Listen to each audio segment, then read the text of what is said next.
They say you don't gotta go home, but you can't stay here. And no, I don't wanna be alone. Hey there YouTube, this is Cine for Cine Reviews, and today I'm going to be talking about Oculus. Oculus is a film in the horror genre starring Karen Gillan. Some people may know her from Doctor Who as one of his companions. She was also in Guardians of the Galaxy. Now this is in the horror genre, more of a psychological drama rather than a thriller, I would say.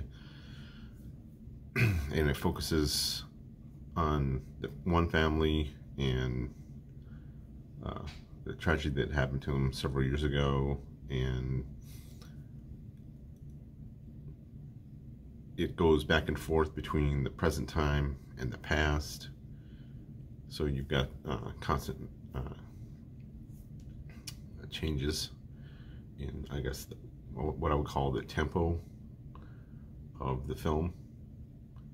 And to me, this is a little unusual.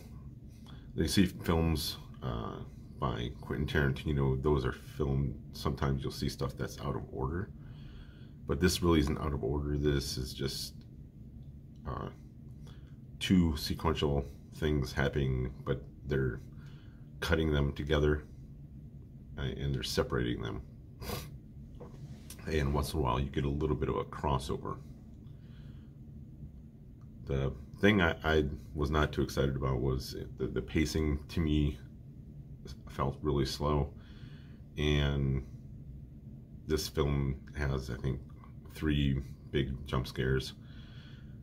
I'm not a real big fan of jump scares rather, in horror films. It doesn't matter what type of horror film it is. To me, it's just a cheap trick to get your attention.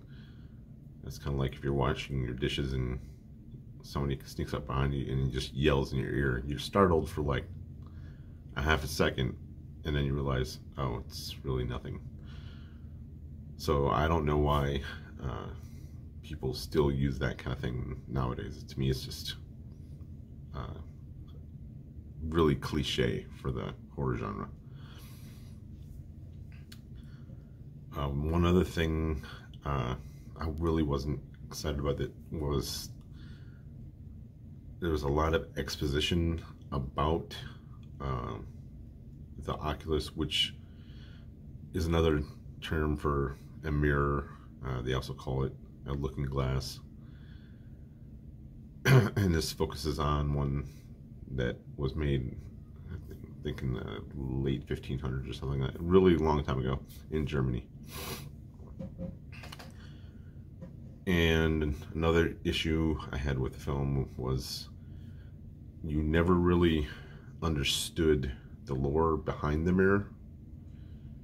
So it's like, okay, I'm not sure exactly what is going on, why the things that have happened to the people that are talked about in the exposition that's given by Karen Gillan's character.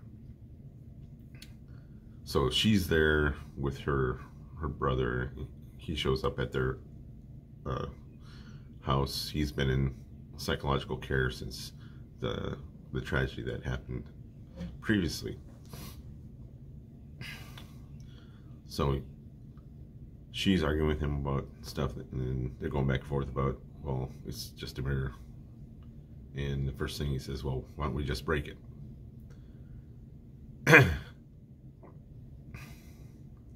And she's got this elaborate rig set up to do just that, just as a safety precaution. And she's trying to video record the thing so she can pass it on to someone else if something happens. And to me, it's just like there's so many things that aren't explained in visually or narratively that the movie fails to engage the audience that way. Now there was ample time for them to flashbacks instead of exposition. That I would have liked to see a lot more, to get more of the lore of the Oculus, to understand what it is and what she was actually trying to do, what her actual goal was. Because and sitting here watching now, I'm not really understanding what she's going for, other than to prove, well, it's something about the mirror. But to me, the whole film was really vague. And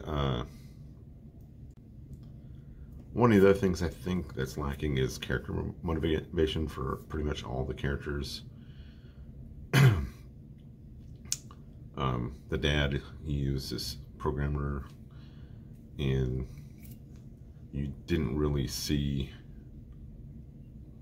what was really affecting him, why he was acting so strange up until the very end. But then you didn't really know exactly why he was acting the way he was acting. I would have liked to see him working on his programming stuff, and perhaps getting stressed out, and then have the interaction with the things that he was dealing with, as well as his wife's change, as she went from suspicion to all of a sudden she just all of a sudden started acting out of character. But you didn't know where exactly that's coming from, if that's the influence of the Oculus, or what exactly is happening. It didn't seem to really be affecting the characters as they were portrayed as children, just the adults, and changed how they interacted with each other. There was a lot of, I said, changes they could have done with the atmosphere to make it more, I guess, creepy.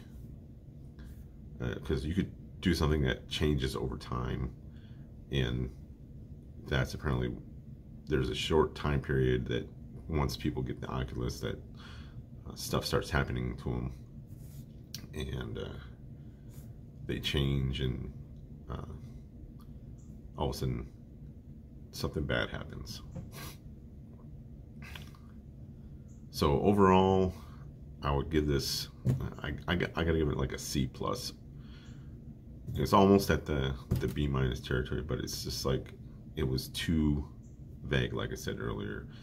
I didn't really follow it exactly, because when I'm watching the ending, I'm like, if he knew that was how she'd set things up, why did he proceed as he did? And especially all the things that happened to him, why would he think that anything had changed? You have to watch the film, because I don't want to spoil the ending or what happened to her brother's character. So looking forward to doing more film reviews and doing some miniature things and adding that to my content. And I'll see you in the next review.